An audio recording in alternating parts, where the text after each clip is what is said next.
Hello student, कैसे आप सभी लोग। मैं आशा करता हूँ कि आप सभी लोग अच्छे होंगे। आज मैं आपको बताने वाला हूँ प्रश्नावली 5.1 कक्षा 10 का एनसीईआरटी बुक से मैं पढ़ाने वाला हूँ प्रश्नावली 5.1। देखिए, मैं इसको बताने जा रहा हूँ, आप ध्यान से देखिए, आपको सब कुछ अच्छे से समझ में आ जाएगा। चलिए देखिए, यहाँ पर दिया है कि प्रत्येक किलोमीटर के बाद का टैक्सी का किराया। देखिए प्रश्न एक में कह रहा है कि इसको एपी बनाइए। एपी मतलब इसको समांतर श्रेणी में बनाइए। अब आप लोग अभी समझ जाएंगे कि समांतर श्रेणी क्या है। जैसे देख लीजिए थोड़ा से, समांतर श्रेणी का मतलब देखिए, जैसे एक समांतर श्रेणी। समांतर श्रेणी का मतलब जिसमें समान अंतर हो। क्या हो? समान अंतर हो। देखिए समांतर श्रेणी का मतलब क्या होता है? समांतर श्रेणी का मतलब होता है जिसमें समान अंतर हो। देखिए जैसे हम करेंगे 1, 2, 3, 4, 5। तो इस तरह से हम थोड़ा सा बेसिक आपको बता रहे हैं। देखिए एक एक बढ़ता जा रहा है, तो इसी को हम कहेंगे समांतर श्रेणी। मतलब समान अंतर, समान अंतर का मतलब एक एक बढ़ता जा रहा है। कहीं ऐसा नहीं है कि बीच में देखिए हम एक बढ़ा रहे हैं 2 हो गया, 2 में फिर एक बढ़ाएंगे 3 होगा, फिर 3 में एक बढ़ाएंगे 4। मतलब एक ही बढ़ा रहे हैं। कहीं ऐसा नहीं है कि बीच में हम कहीं डायरेक्ट 2 बढ़ा दिए या 4 बढ़ा दिया, ऐसा तो है नहीं। इसी को हम समांतर श्रेणी, या फिर देखिए ऐसे भी कर सकते हैं 5, 10, 15, 20। देखिए इसमें भी 5-5 ही केवल बढ़ रहा है। अगर हम इसको देखिए इस समांतर श्रेणी में है, अगर हम लिख देंगे अगर यही 5, 10, 8, 14, 18। देखिए 5 था, 5 में 5 जोड़े 10, 10 में देखिए 2 घट गया है, फिर इसमें देखिए 6 जोड़ दिए, फिर उसके बाद देखिए इस तरह से उल्टा पुल्टा हो जा रहा है, क्रम से नहीं हो रहा था। ये समांतर श्रेणी में नहीं होगा। चलिए देखिए पहला सवाल में क्या करा है, करा इसको देखिए, कह रहा है स्थितियों में संबंध संख्याओं की सूची एपी है और क्यों। कह रहे जो सब सवाल दिया है, कह रहा है कि यह एपी में है और क्यों है, उसी को बताना है, लिख करके समझाना है। तो देखिए ध्यान से, कह रहा है प्रत्येक किलोमीटर के बाद का टैक्सी का किराया, जबकि प्रथम किलोमीटर के लिए किराया 15 रुपये है। कह रहा है एक टैक्सी है, कह रहा है प्रथम किलोमीटर मतलब 1 किलोमीटर में जो पहला किलोमीटर जा रहा है तो उसका किराया कितना है? 15 रुपया है। कह रहा है प्रत्येक अतिरिक्त किलोमीटर के लिए किराया 8 रुपये है। कह रहा है पहले किलोमीटर के लिए किराया 15 रुपया है, बाकी उसके बाद अगर जाओगे तो हमेशा एक किलोमीटर के बाद आपसे 8-8 रुपये हमेशा लेगा। मतलब इस तरह से समझिए। देखिए यहाँ पर हम लिख दे रहे हैं, तो ध्यान दीजिए। देखिए जो कहा था उसको हम थोड़ा सा लिख कर आपको समझाने का प्रयास कर रहे हैं। हम आपको अभी बताए हैं जो समांतर श्रेणी कब होता है, जब क्रम से एक समान से मतलब कोई चीज बढ़ता है तब। जैसे मैं कह रहा है कि प्रथम किलोमीटर का किराया जो है 15 रुपया है। कितना है? 15 रुपया है। तो ध्यान दीजिए, प्रथम किलोमीटर किराया 15 रुपया है। करा प्रत्येक अतिरिक्त, प्रत्येक का मतलब उसके बाद अगर 1 किलोमीटर जा रहा है, प्रत्येक माने एक होता है, अगर 1 किलोमीटर जा रहा है तो 8 रुपया देना पड़ा। देखिए पहले किलोमीटर, अब देखिए तो इसका एपी बन जाएगा। तो इसका जो एपी है किस प्रकार से बनेगा? एपी मतलब होता है समांतर श्रेणी। एपी का मतलब देखिए यहाँ पर लिख दे रहे हैं, समांतर श्रेणी। इसका समांतर श्रेणी देखिए कैसे बनेगा। पहले आगे जब 1 किलोमीटर जाएगा तो 15 रुपया लगेगा। कितना लगेगा? 15 रुपये। उसके बाद फिर क्या होगा? देखिए 15 रुपया तो लगभग करेगा, फिर 8 रुपया और बढ़ जाएगा। अगर 1 किलोमीटर आगे जा रहा है तो 15 रुपया के साथ साथ 8 रुपया और बढ़ जाएगा। अब ध्यान दीजिए, ये अब इसको फिर लिख लेंगे, ये 15 प्लस 8, ठीक, प्लस। अब कह रहा है फिर अगर आगे 1 किलोमीटर जाएगा तो फिर 8 रुपया बढ़ेगा, ठीक। अब ध्यान दीजिए, इसके कहने का मतलब है कि देखिए पहले किलोमीटर का 15 रुपया किराया है, उसके बाद अगर जाएगा तो 8-8 रुपये बढ़ेगा। देखिए 15 प्लस 8 हो गया। फिर इसी को देखिए यहाँ पर हम लिख देंगे, फिर अगला किलोमीटर अगर जाओगे तो फिर 8 रुपये बढ़ेगा। अर्थात आप ऐसे समझ जाइए कि पहले 15 रुपया लगेगा, फिर अब आगे 1 किलोमीटर जा रहे हैं तो 15 रुपया लग ही रहा है, 8 रुपया और बढ़ेगा। तो 15-8 कितना होता है? 15-8 23 हो जाएगा। फिर आप अगर आगे जाएंगे 1 किलोमीटर तो फिर 8 रुपया बढ़ेगा। 23 में अगर 8 आप जोड़ देंगे तो 31 हो जाएगा। फिर अगर आप आगे 1 किलोमीटर जा रहे हैं फिर 8 रुपया लगेगा तो 39 हो जाएगा। इस तरह से ये बढ़ता चला जाएगा। तो पहले किलोमीटर का किराया 15 रुपया, फिर अगर आगे जाओगे तो 8-8 रुपये का आ रहा है, बढ़ रहा है। तो इसी को हम कहते हैं एपी, चाहे इसी को हम कहते हैं समांतर श्रेणी। तो ये समांतर श्रेणी में है या नहीं, यही आपको बताना है। तो हाँ लिख दीजिएगा। क्या है? हाँ, यह समांतर श्रेणी में है, मतलब यह एपी में है। कोई दिक्कत नहीं होना चाहिए, ठीक। ये समांतर श्रेणी में है, ठीक ना। देखिए अब अगला प्रश्न है, प्रश्न एक का देखिए दूसरा करा किसी बेलन में उपस्थित हवा की मात्रा, जबकि वायु निकालने वाला पंप प्रत्येक बार बेलन की शेष हवा का 1/4 भाग निकाल रहा है, मतलब बाहर निकाल रहा है।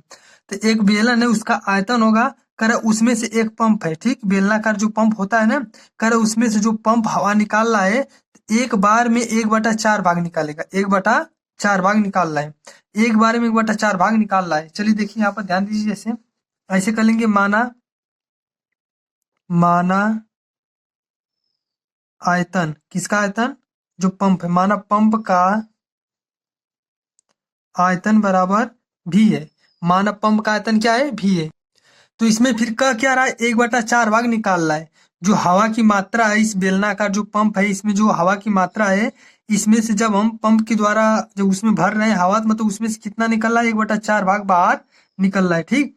तो ऐसे देखिए 1/4 भाग, तो देखिए एक बार में, कितना बार में, एक बार में 1/4 भाग, 1/4 भाग क्या हो रहा है, बाहर बाहर निकल रहा है, बाहर निकल रहा है। इसका मतलब क्या हुआ, देखिए पहले क्या है, पहले आयतन भी है, पहले आयतन क्या है, भी है। उसके बाद फिर क्या हो रहा है, पहले आयतन आपका भी है, उसके बाद फिर क्या हो रहा है, इस भी में से 1/4 भी, 1/4 भी क्या हो रहा है, बाहर निकल जा रहा है। चलिए इसको हम बाहर निकालते हैं, मतलब इसको हल कर लेते हैं। तो पहले आगे मान लीजिए आयतन भी है, उसके बाद क्या करेंगे, इस भी में से 1/4 भाग जिसे बाहर निकल रहा है, तो -1/4 भी लिख देंगे, ठीक। 1/4 भाग बाहर निकालिए, देखिए भी माइनस भी एकम, देखिए यहाँ भी होगा, ये नीचे 4 है तो 4, इसको हल कीजिए, 4 एकम 4, 4 एकम 4 भी, 4 एकम 4 भी, यही माइनस भी है तो -b/4। अब ध्यान दीजिए, इसको घटा देंगे, क्या होगा, 4 भी में से एक भी घटेगा तो क्या हो जाएगा, 3b/4, इस तरह से आपका हो जाएगा, ठीक। तो आप आगे ध्यान दीजिए, ठीक। तो एक बार में देखिए पहले आयतन क्या था, भी था, इसमें से 1/4 भाग बाहर निकाल दिया, तो 1/4 भाग का मतलब हुआ भी को लिखेंगे, फिर 1/4 लिखेंगे, फिर इसी भी को लिखेंगे, ठीक। तो भी में से 1/4 भी का करेंगे, माइनस कर देंगे तो क्या आएगा, 3b/4। अब ध्यान से देखिए, पहले आपका हो गया भी, दूसरा आपका हो गया क्या, 3b/4। अब फिर क्या होगा, 3b/4 में से इसका 1/4 भाग फिर निकलेगा, मतलब इसी तरह निकालेंगे ना। तो देखिए जैसे आप ऐसे समझ लीजिए थोड़ा से, जैसे देख लीजिए थोड़ा सा, हम देखिए इधर पढ़ाए पहले का। देखिए कोई कहेगा कि आपके पास 5 रुपया है, क्या है, 5 रुपया, इसमें से एक एक रुपया हमेशा निकालना था, आप क्या करेंगे, इसी तरह करेंगे, 5 - 1 क्या होगा, 4, फिर 4 में से क्या करेंगे, फिर 1 रुपया घटाएंगे, 3, फिर 3 में से क्या करेंगे, घटाएंगे 2। तो इस तरह से आप घटाते ही जाएंगे तभी ना आएगा, लेकिन ये थोड़ा सा अलग ढंग का है, तो ध्यान दीजिए। तो इसमें क्या होगा, अब देखिए इसका 1/4 भाग निकाले हम, तो क्या आया, इतना आया। अब इसका 1/4 भाग निकालेंगे, मतलब देखिए ऐसे आगे देखिए, पहले फिर क्या होगा, ये 3 भी यहाँ तक हो गया, इसको गोला पार कर रोक दे रहे हैं, फिर 3b/4। अब इसमें से क्या करेंगे, फिर हम 1/4 भाग माइनस करेंगे, 1/4 भाग माइनस करेंगे, तो कितने के 1/4 भाग माइनस कर रहे हैं, इसी का ना, तो इसको फिर लिखेंगे 3b/4। अब आप कहेंगे ये कैसे, देखिए ध्यान दीजिए, माना पंप का जो आयतन है मान लेंगे, भी मान लेंगे, ठीक। तो आपका ये भी हो गया, जो पंप है मतलब जो आयतन है, जो देखिए पंप इसी तरह रहता है ना, इस तरह से पंप होता है, इस तरह से आपका पंप होता है, तो उसका जो आयतन है भी मान लीजिए, ठीक। अब देखिए भी में से 1/4, फिर यही भी को लिखेंगे, 1/4 भी निकाले हैं तो इतना है। अब इसको इसमें से फिर 1/4 भाग निकालेंगे, इसमें से निकालें तो फिर इसको लिखेंगे इसके साथ में, इसको हल करिए, इसको हल करिए, देखिए क्या होगा, 3b/4, ए माइनस, देखिए 3 एकम 3 भी हो जाएगा, 4 चौक को 16 हो जाएगा। अब इसको हल कर लीजिए, देखिए आगे हम हल कर ले रहे हैं, ध्यान दीजिए, ये 16 और 4 का लस से क्या होगा, 16 ही होगा, ये 4 चौक को 16, 4 आया, 4 का गुणा इस 3 में करेंगे, 4 3 12 भी, माइनस ये 16 कम 16 एक आया, एक का गुणा इसमें करेंगे तो 3 भी ही रहेगा। इसको आप घटा लीजिए, कितना आएगा, 12 में से 3 जाएगा, 9b/16, इस तरह से आपका तीसरा आ गया। कुल मिला जुला का इसका एपी किस तरह से बनेगा, ध्यान दीजिए, हम आपको बता रहे हैं। जो एपी है इसका समांतर श्रेणी देखिए किस तरह से हो रहा है, इसी तरह से हो रहा है, ध्यान दीजिए।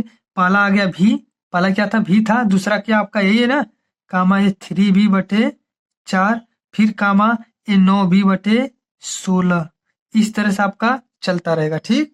अब ध्यान दीजिए, अब आपको समझाना है, आपको बताना है कि ये एपी में है या फिर नहीं है। ये एपी में नहीं है, एपी में नहीं है। अब आप कहेंगे कैसे आप बता दिए एपी में नहीं है, ध्यान दीजिए, ध्यान से देखिए, आपको सब समझ में आ जाएगा।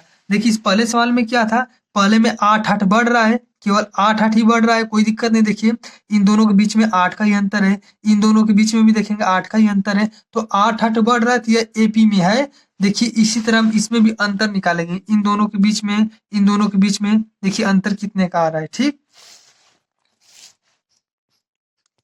देखिए यही है, इसका हम अंतर हम निकालने जा रहे हैं। ध्यान दीजिए, पहले इन दोनों के बीच में माइनस करेंगे, मतलब भी माइनस 3b/4, इसको हल करिए। 4 एकम 4b, 4 एकम 4b माइनस 3b, सबके नीचे 4, इसको घटा लीजिए, 4 में से 3b निकलेगा तो क्या हो जाएगा 1b, मतलब 1b का मतलब 1b/4, या फिर इसको हम ऐसे भी लिख सकते हैं b/4, इस तरह से हो गया। ठीक है, अब इसी तरह अब इन दोनों के बीच में हम अंतर निकालेंगे। देखिए ये 3b/4 ये माइनस 9b/16, इसमें अंतर निकालिए। 4 और 16 का लसे क्या होगा 16 होगा, 4 चौक को 16, 4 आया, 4 का गुणा इसमें करेंगे, 4 3 12 भी। ठीक, अब इसको में करेंगे 16 कम 16 का 1 का गुणा 9 भी में करेंगे तो 9 भी होगा। अब देखिए 12 में से 9 जाएगा तो क्या होगा 3b/16। अब देखिए ये क्या आ गया, देखिए अभी हम आपको समझाएं, ध्यान से देखिए, ध्यान से एकदम समझिए। देखिए इन दोनों के बीच में भी 8 का ही अंतर है। देखिए ये 8 रुपये ना ज्यादा है, इन दोनों के भी बीच में देखिए 8 का ही अंतर है, 8 रुपये ज्यादा है, इन दोनों के भी बीच में 8 का ही अंतर है, मतलब 8 रुपये ही ज्यादा है। तो इसी तरह इसमें भी होना चाहिए। देखिए इन दोनों के बीच में हम निकाले अंतर तो v/4 आया है, और इन दोनों के बीच में निकाले तो 3b/16 आ रहा है, तो बराबर नहीं आ रहा है। इसका जो सर्वांतर है बराबर नहीं है, यहाँ पर लिख लेंगे सर्वांतर बराबर नहीं है, इसलिए समांतर श्रेणी में नहीं है, इसलिए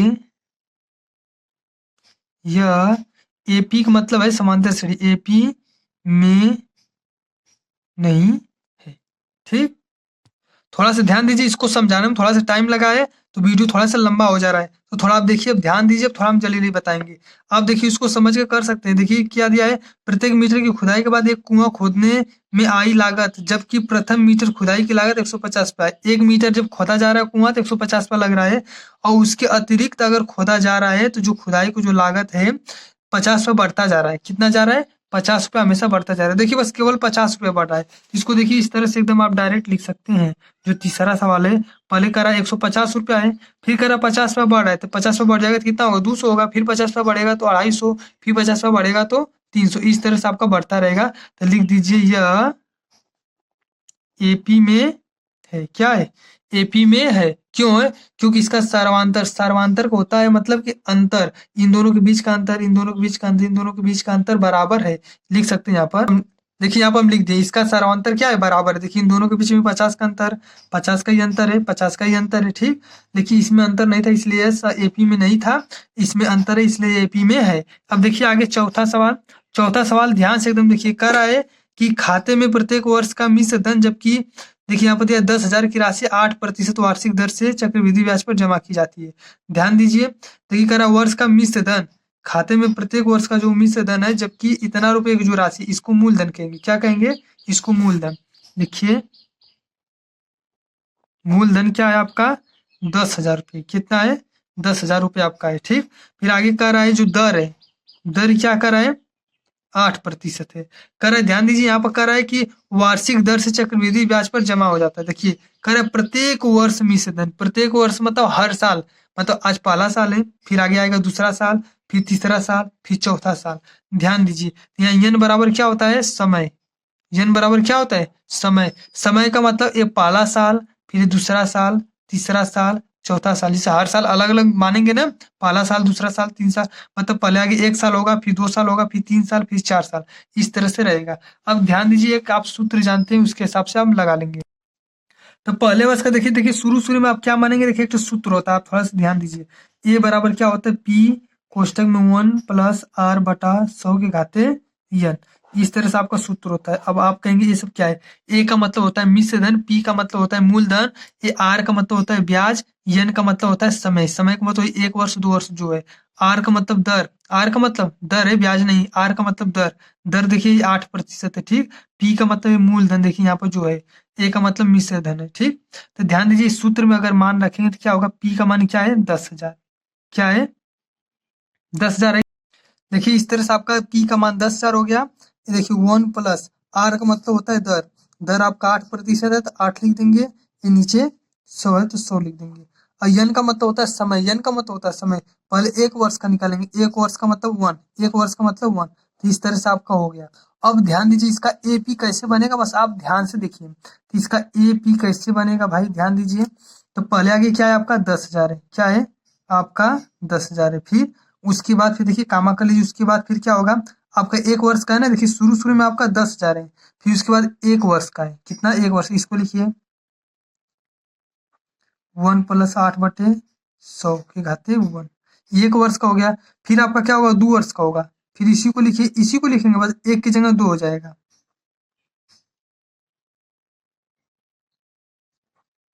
ठीक, इसी तरह फिर लिखेंगे इसको, इसी तरह लिखेंगे 2 की जगह 3 हो जाएगा, फिर आगे 4 हो जाएगा, फिर आगे 5 हो जाएगा। ठीक, तो पहले आगे आपका 10,000 है, फिर उसके बाद देखिए 1 वर्ष का कितना ब्याज होगा, पहले आपका मूलधन जो इतना है, उसके बाद देखिए आगे मिश्र धन क्या हो जाएगा, इसको फिर इस तरह से हल करेंगे, आगे लगाएंगे, बस आप इतना ही समझ लीजिए। उसके बाद फिर क्या करेंगे 2 वर्ष का करेंगे, जो हल होगा आएगा, फिर उस तरह से उसको आप बढ़ा देंगे। तो इस तरह से आप सीधे सीधे समझ जाइए कि देखिए 10,000 है, देखिए इसकी घात में 1 है, इसकी घात में 2 है, फिर आगे 3 आएगा, 4 आएगा। इस तरह से जो घात वाली सवाल है तो वह एपी में नहीं होता है, घात वाला जो है एपी में नहीं होता है, क्योंकि वो कम बेसी हो जाएगा। ठीक, देखिए अगर आप इसको हल करेंगे, इसको 10,000 लिख लेंगे, इसको हल करेंगे, फिर इसको हल करेंगे, इन दोनों के बीच का अंतर बराबर नहीं आएगा, तो इस तरह से एपी में नहीं है, आप लिख देंगे नहीं है, यह एपी में नहीं है। इस तरह से आपका चौथा सवाल हो गया। तो इस तरह से आपका प्रश्न एक का पहला, दूसरा, तीसरा, चौथा, चारों सवाल खत्म हो गया। चलिए मैं अब आपसे मिलेंगे प्रश्न 2 सवाल से, प्रश्न नंबर 2 से, क्योंकि ये वीडियो ज्यादा लंबा हो जाएगा और थोड़ा इन सबको समझाना था। तो आप, हम आशा करते हैं कि आप समझ गए होंगे। अब अगर आपको कोई दिक्कत है आप कमेंट में बताइए।